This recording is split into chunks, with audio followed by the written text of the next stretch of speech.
네, 두 번째 시간입니다. 더불어민주당 김병기 신임 원내대표가 상법 개정안을 가장 지금 강조하고 있죠.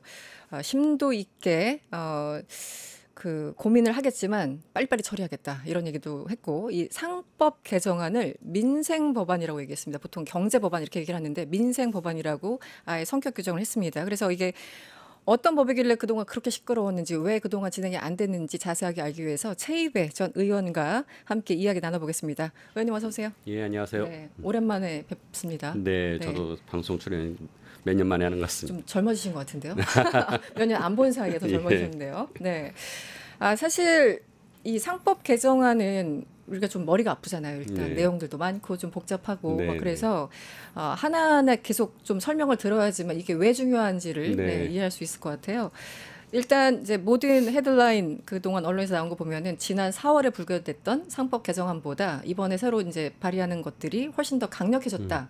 더 매운맛이다. 이런 표현을 하더라고요. 예. 대략적으로 일단 어떤 점이 달라졌습니까? 일단 4월 달에 이제 민주당에서 통과했다가 한덕수 당시 대통령 권한대행이 이제 그 거부권 행사한 것은 이사의 충실 의무라는 내용하고 그다음에 전자주주총회를 이제 할 수 있도록 하자라는 두 가지 내용이었는데 그거에 대해서 거부권을 이제 해서 이번에 민주당이 그거 재추진하면서 몇 가지 사항을 덧붙였습니다. 그 중에 하나가 감사위원이라고 이사회를 구성하는 이사 중에 감사의 역할을 하는 감사위원회가 있고요. 그 감사위원을 선출을 할 때 이사와 감사위원을 동시에 선출하게 되면 그러니까 이사를 먼저 선출하게 되면 이사에서 뽑힌 사람만 감사위원으로 선출이 되니까 지배주주가 먼저 이사회를 장악한 후에 이제 선출돼서 감사의 독립성이 떨어집니다.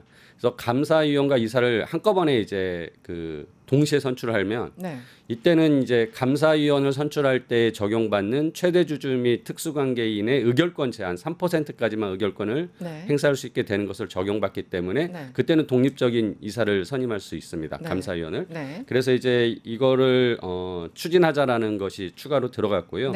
또 하나는 이제 집중투표제라고 이사를 여러 명 뽑을 때 그 이사 숫자만큼 의결권당 투표수를 줍니다. 그래서 소수주주들은 여러 후보 중에 자기가 가지고 있는 투표 의결권을 모아가지고 한쪽에 몰아주면 집중 투표를 하면 그 자기가 원하는 소수주주가 추천한 이사를 선임할 수 있는 가능성이 높아집니다. 이거를 집중 투표제로 하거든요. 집중투표제. 예, 그래서 이 두 가지를 더 추가하고 기존에 이제 사회이사라는 명칭을 좀 더 독립이사라는 이름으로 바꿔서 그게 좀 선명하게 들리긴 하네요. 하자라는 취지로 해서 지금 대략적으로는 더 재발의를 해서 더 강력한 추진을 하겠다는 의지를 보였습니다.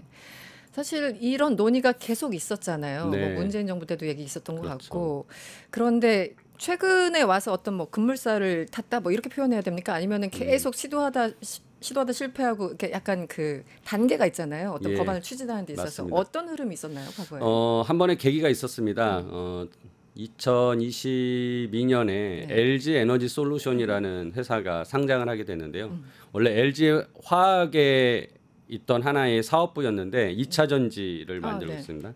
이 회사를 만들기 위해서 LG 화학이 물적 분할을 했고요. LG 솔루션을 에너지 솔루션을 설립한 이후에 이것을 이제 상장을 했는데 LG 화학주주 입장에서는 나는 2차 전지 회사라고 LG 화학에 투자를 했는데 갑자기 회사가 물적 분할을 해서 회사를 반으로 갈라서 2차 전지 회사를 따로 만들더니 그 회사는 아예 다른 사람들한테 상장을 지분을 갖게 하는 상장을 해서 나는 이제 화학 주식만 가지게 된 그래서 지배주주 경영진의 의사결정에 소액주주들이 뒤통수를 맞는 일이 있었고요.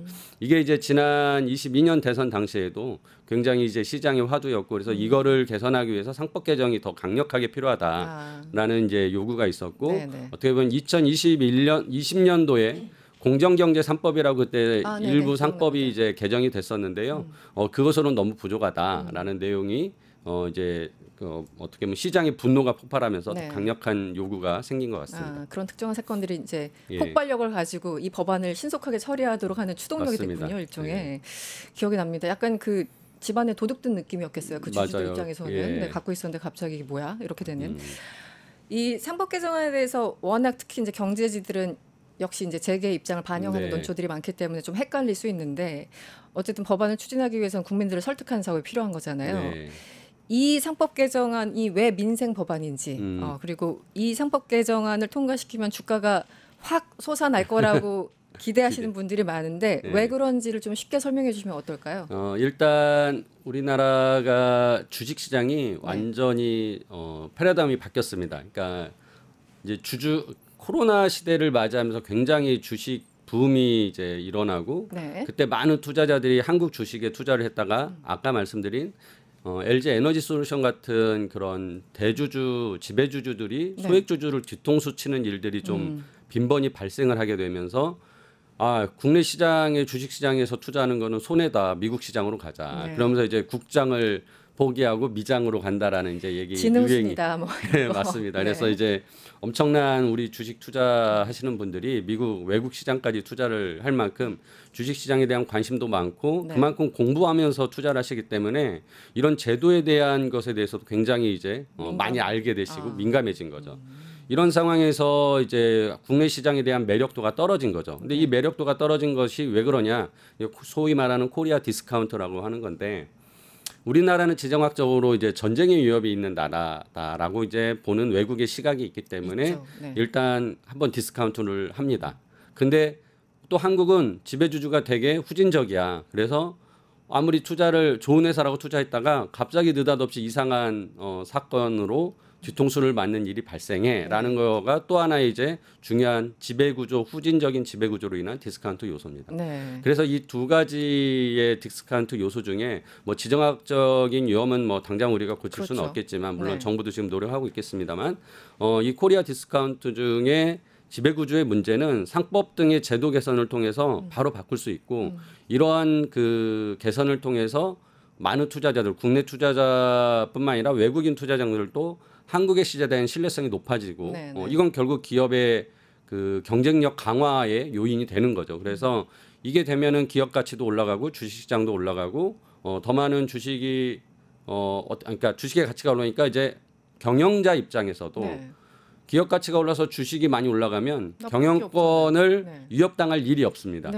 그래서 이건 여러모로 진짜 지배구조를 개선하는 것은 시장의 매력도를 높이고 경쟁력을 높이는 일이다라는 평가를 할 수 있겠습니다. 일단 기존에는 이제 회사에 대해서만 충실 의무를 갖도록 하다가 이제는 주주로까지 이제 확장하자는 게 기본적인 골자이고 사실 일각에서는 이번에 그 최근에 홈플러스 사태입니까? 그것 때문에 노동자에까지 집어넣어야 된다 이렇게까지 얘기하시는 분들이 있는데 혹시 그 부분에 대해서 어떻게 보세요? 조금 앞서 나간 얘기이긴 합니다만. 아니요, 뭐 이제 그러니까 주식 시장에 대한 관점에서 보면 당연히 회사의 주인은 주주이고 그 주주의 어떤 의견들이 제대로 의사결정에 반영될 수 있도록 하는 이사회를 구성하는 것도 중요하고 또 하나 우리가 노동자 측면에서 보면 이 회사를 정말 유지 운영하고 발전시키는 데는 노동자의 역할도 큽니다. 그런 노동자들의 의견들이 또 반영되게 해야 되는 역할도 있겠죠. 그래서 뭐 노동이사제라는 제도 같은 것들이 어떻게 보면 공공기관에서는 만들어져 있는데 아직 민간에서는 만들어져 있지 않죠. 그래서 크게 보면은 우리가 이제 ESG 경영이라고 많이 하지 않습니까? 그래서 다양한 이해관계자의 의견들이 이사회에 반영되고 이사회의 다양성이 확보되어야만이 회사에서 어떻게 보면은 사고 칠 일이 사라지고 리스크가 줄어들고 지속 가능한 경영이 가능하다라는 측면에서 ESG 경영은 계속 강조돼야 되는 부분입니다. 앞으로 거기까지 좀 확장해서 생각을 해볼 필요가 있다고 생각을 합니다. 아까 집중 투표제 말씀하셨잖아요. 그동안은 사실은 이사회 뭐 사실은 회장 맘대로 사장 맘대로 이제 꾸리는 게 가능했었는데 지금 이걸 투표하면 어쨌든 소액주주들이 한 사람한테 몰아주면서 이사회 구성을 좀 바꿀 수 있다라는 거죠. 그런데 여전히 여기에 대해서는 뭐 외국계 지분율이 높은 데는 뭐 악용 가능성이 있고 이제 어려운 말을 막 하면서 경영권 약화로 이어진다라고 주장하시는 제게 의견이 여전히 있는 건 사실이에요. 그 부분에 대해서 좀 설명을 해주시면 어때요? 우리가 이제 정치는 굉장히 민주화가 됐습니다. 우리 국민들이 대단한 힘을 가지고 또 이렇게 좀 잘못 가는 기록이 있으면 복원시키고 하는데요. 그럼 기업의 민주화는 뭘까라고 생각해 보면 기업의 주인은 주주이고 이 주주의 구성, 분포에 따라서 이사회도 비슷하게 구성돼야 되는 거죠. 다양한 의견들이 반영될 수 있게. 근데 이제 재계에서는 이사회가 복잡하면 안 된다. 단일한 목소리로 가야 된다. 강력한 리더십이 필요하다. 잡음 발생하면 오히려 신속한 의사결정 못한다라는 주장을 해요. 이거 굉장히 후진적인 예전에 경제 초기의 성장 단계에서는 그럴 수 있다고 봅니다. 하지만 우리나라 이미 12의 경제 대국이고 그럼요. 우리나라 세계적인 기업들이 외국에도 상장돼 있는 경우가 있거든요. 이런 기업에서 단일한 목소리로 하나로 가야 된다는 것은 오히려 위험한 거죠. 아, 그러니까 이 이사회의 구성을 주주의 구성의 분포에 비슷하게 만드는 게 집중투표제라는 겁니다.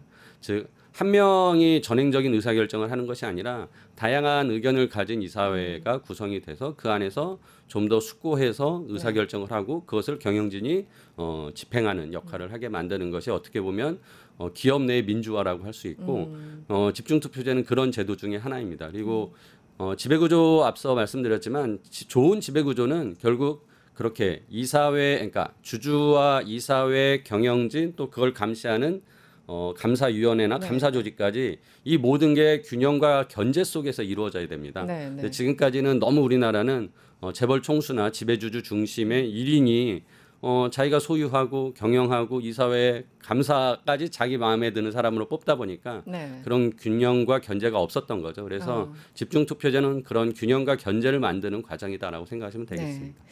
지금 얘기하는 그 논리는 초기에는 뭐 가능했을 수 있지만 지금 GDP 한 12, 13위 이렇게 네. 대국이 된 이 지금 대한민국의 경제에서는 말도 안 되는 얘기다. 이렇게 네. 정리하면 될까요? 그러니까 이제 네. 한국의 주식 시장이 그렇게 가니까 다 미국 시장으로 간다라는 거죠. 네. 예. 그리고 아까 3%를 예. 말씀해 주셨잖아요. 이제 감사위원 선출 시에 뭐 네. 이런. 그런데 일단 왜 3위예요? 음, 3이란 숫자. 그러게요. 네. 저도 이건 어떻게 이렇게 3% 제도라는 게 우리 상법에 들어왔는지는 정말 역사적으로 더 파고 들어봐야 되는데 네. 이게 1962년에 상법을 개정할 때 처음 만들 때부터 이 내용이 들어가 있었습니다. 62년이요? 예. 아, 네. 역사가 근데 오래됐군요. 오래됐습니다. 3%가. 네. 그러니까 세계적으로 또 이 3% 룰을 가지고 있는 나라는 또 없습니다. 없다고 하더라고요. 예. 네. 그러니까 굉장히 한국이 그때 독특하게 이 법을 제정한 그때 당시의 입법자 국회의원들이 네. 고민을 한 거예요. 우리나라 지금 이 지배구조가 아까 말씀드린 대로 총수 일가나 또는 지배주주 1인에 의해서 네. 독재적인 전행적인 경영이 될 수 있겠구나. 그러기 위해서는 이 사람들의 의결권을 제한해야겠다라는 생각을 했고 그래서 이사는 자유롭게 뽑되 감사위원만큼 아까 말씀드렸던 그렇죠. 네. 회사에서 어떤 잘못된 일을 찾아내서 적발하고 그를 교정시키는 일을 하는 약간 국가로 따지면 사법부 역할을 하는 감사위원만큼 정말 독립적인 사람이 필요하다라고 해서 최대 주주 및 특수관계는 합쳐서 니네 3%만 의결권 행사해라라고 네. 만든 거예요. 네, 네. 근데 이게 우리나라에게 독특한 제도이긴 하지만 독일은 경영이사회와 또 그 감독이사회가 분리돼 있어서 이 감독이사회, 감사 역할하는 감독이사회는 반드시 노동자가 절반을 또 하게 하고 그렇죠, 있습니다. 그렇죠. 네. 또 이탈리아 같은 경우는 반드시 소액 주주들이 추천한 감사위원이 선임하게 해놓은 경우도 있고 이스라엘 같은 경우는 아예 이사 선임할 때 대주주들은 의결권을 행사하지 않게 하는 것도 있습니다. 아, 그렇습니까? 네. 이스라엘? 예. 네, 그거 하나 마음에 드네요. 그런 네. 식으로 굉장히 국가마다 독특한 감사위원과 이사회 제도의 네. 독립성을 확보하기 위한 노력들을 하고 있습니다. 그 중에 우리나라는 3% 룰을 가지고 있는 거고요. 감사위원을 선임할 때 말씀드린 대로 이제 3% 제한을 받으니까 이사들, 그러니까 경영지 기존의 대주주 입장에서는 너무 가혹하다라는 이제 얘기를 합니다. 그러면서 이제 일부 기관 투자자들이 쪼개서 3%씩 여러 개 가지고 있으면 그 사람들은 다 그걸 행사할 수 있거든요. 그래서 좀 불공정하다라는 얘기를 해요. 그래서 뭐 이번에 상법 개정할 때 이런 부분도 한번 좀 전향적으로 생각해서 모든 주주들에게 똑같이 3% 룰을 적용하는 방식을 뭐 도입해도 괜찮겠다라는 생각은 합니다. 네.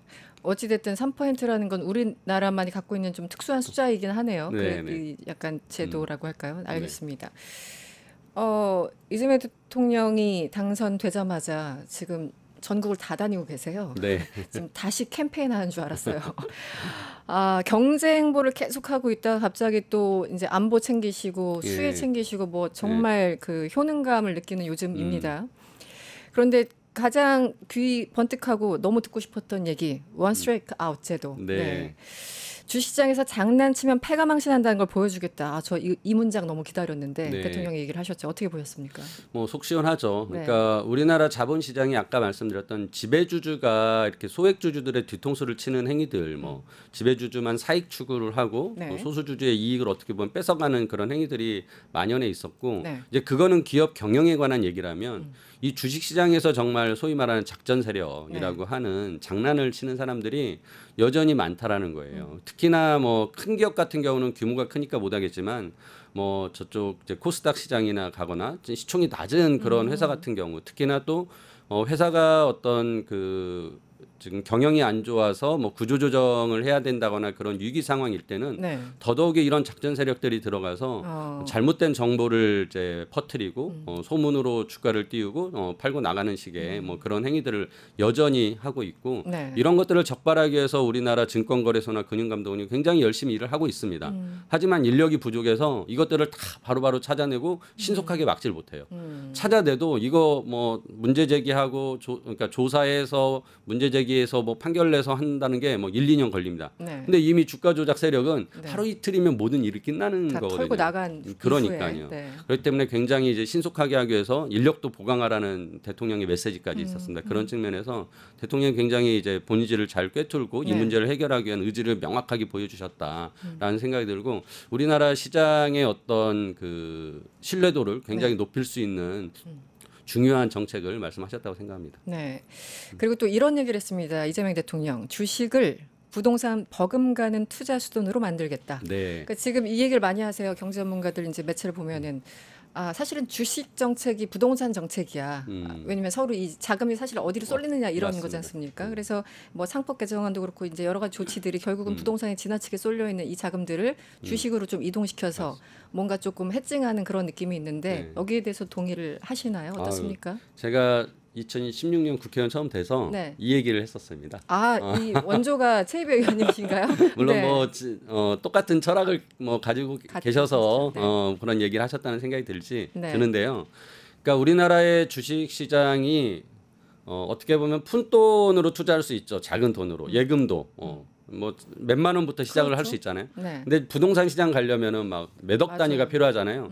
그래서 어떻게 보면 이 자본 시장이 주식 시장에서 돈 벌어서 부동산 시장으로 가는 맞습니다. 그런 통로처럼 활용되는 거예요. 그래서 제가 그때 생각에는 어떻게든지 이 주식 시장을 좀 더 신뢰성을 높이고 강화시키면 부동산이라는 굉장히 어떻게 보면은 이거는 비효율적인 시장이고 그렇죠. 비생산적인 시장이거든요. 오히려 더 생산적인 자본 시장에 돈이 들어오게 만드는 것이 우리나라 국가의 경쟁력을 높이는 일이라고 생각을 했고 그런 부분의 제도를 제대로 만들기 위해서 주식 시장의 불공정 거래도 없애고 지배 구조도 개선하고 또 이제 부동산 시장에서는 뭔가 좀 과감한 이제 뭐 세금 정책으로 네. 보유세는 높이고 보유세. 양도세는 내려서 거래를 활발하게 해서 빨리빨리 그 자금들이 주식시장으로 넘어오게 만들자라는 네, 네. 그런 큰 틀에 네. 그런 법안도 내고 제가 했었는데 아무튼 지금 주식시장이라는 이 국민의 대다수가 이제 투자를 하고 있습니다. 뭐 아까 앞서서 코인 얘기도 했지만 이런 이제 금융시장의 발달이 정말 우리나라가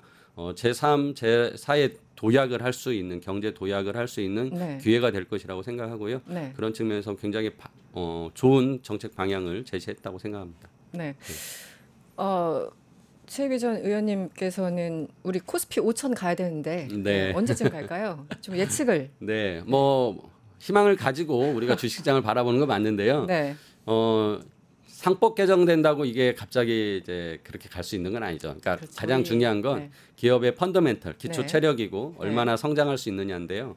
지금은 저는 우리나라의 그 기업들이 이미 세계적으로 성장을 했지만 또 우리나라 기업들끼리 나가서 굉장히 치열한 경쟁을 하다 보니까 국익 차원에서는 오히려 이제 마이너스 되는 경우가 있습니다. 예를 네. 들어서 2016년대 연도에 보면은 조선업종 3사가 세계 시장에서 너무 이제 출혈 경쟁을 하다가 네. 우리끼리 이제 시장을 다 망가뜨리는 경우가 있었거든요. 그래서 저는 지금은 좀 새로운 패러다임으로 대기업들의 역할들을 좀 더 협력적으로 바라봐야 된다는 생각을 하고요. 그래서 대기업과 대기업이 좀 협력해서 세계 시장에서 진짜 우리나라의 경쟁력을 높이는 네. 그런 역할을 하는 뭐 신산업 정책 같은 게 필요하다라는 생각을 하면서 네. 그런 어떤 새로운 펀더멘탈이 제대로 만들어지면서 네. 이런 제도적인 것이 정말 뒷받침이 되어야만이 네. 우리나라의 주식시장이 5천까지 가지 않을까. 5천까지 가지 예, 않을까. 라는 생각하고 저는 뭐 우리 주식 시장에 그 투자는 이제 국민들이 이제 유권자입니다 또. 아, 그렇죠. 그래서 네. 이분들이 이런 제도 개선에 대해서는 강력하게 목소리를 내주셔야 또 정치권이 이런 것들을 받아들일 수 있다라고 생각하고요. 진짜 이번 정부, 그러니까 우리 소액주주들이 대주주한테 뒤통수 맞는 경우가 많은데 네. 이번에는 정부로부터 뒤통수 맞는 경우는 없는 진짜 정부가 이렇게 공언하고 공약한 것을 반드시 지켜서 우리 소액주주들이 정말 안심하고 투자하는 그런 시장 만들어졌으면 좋겠습니다. 뒤통수 맞은 거 아픈데 정부가 치료를 해주셔야죠. 그렇죠. 네. 네. 상법 개정안에 대해서 좀 집중적으로 여쭤봤는데 사실은 이제 관련해서 여쭤볼 게 많습니다. 그런데 시간이 이제 1분밖에 안 남았어요. 네. 의원 이제 회계사 출신이시잖아요. 네. 그리고 의회에 계셨고 국회 상법 개정안이 됐다고 생각하고 그 다음에 정말 이 법안도 시급하다라고 개인적으로 혹시 생각하시는 뭐 법안이 혹시 있을까요? 이거 왜 통과 안 돼? 뭐 이런 거 개인적으로. 네. 저는 뭐 상법도 중요하지만 또 하나는 이제 우리나라의 그 경제 상황에서 점점 그 트럼프의 어떤 불확실성의 이 시대에 들어와서 이제 소득의 위기, 고용의 위기가 같이 돌아올 거라는 생각을 합니다. 그런 측면에서는 오히려 우리 국가적으로 이제 복지 정책들을 좀 잘 다듬어서 네. 뭔가 소득 안정 정책을 좀 만들어야 될 필요가 있다. 그러니까 주식 시장이 잘 되기도 하겠지만은 또 경제가 어려울 거라는 것을 대비하는 마음으로 저는 이제 뭐 이재명 대통령이 얘기했던 기본소득 문제 얘기나 뭐 또는 오세훈 시장이 했던 안심소득, 네네. 뭐 유승민 또 전 대표가 얘기한 부의 부가세, 부의 소득세, 뭐 이런 이제 다양한 소득 안정화 정책들이 이제 제시되고 있었거든요. 그래서 이런 것들이 좀 진짜 만들어져서 좀 도입이 제도적으로 돼서 정말 우리나라 소득의 위기에 정말 그 기준을 못 미치는 분들에게 뭔가 제대로 된 보완을 해주는 그런 네. 소득 안정 정책이라는 것도 같이 네. 국가가 준비해야 된다는 생각을 합니다. 알겠습니다. 유튜브 구독하고 실시간 채팅과 댓글을 남기시면 매일매일 7천 TTCO를 드립니다. 참여 방법은 통통물 어플을 다운로드하고 회원가입과 로그인을 해주세요. 마이페이지에서 나의 회원 고유 번호를 복사해주세요. 유튜브 구독 후 실시간 채팅이나 댓글창에 고유 번호를 한 번만 입력하면 준비 끝! 지금 유튜브 채팅과 댓글 쓰기 참여하고 실천 TTCO 받아가세요.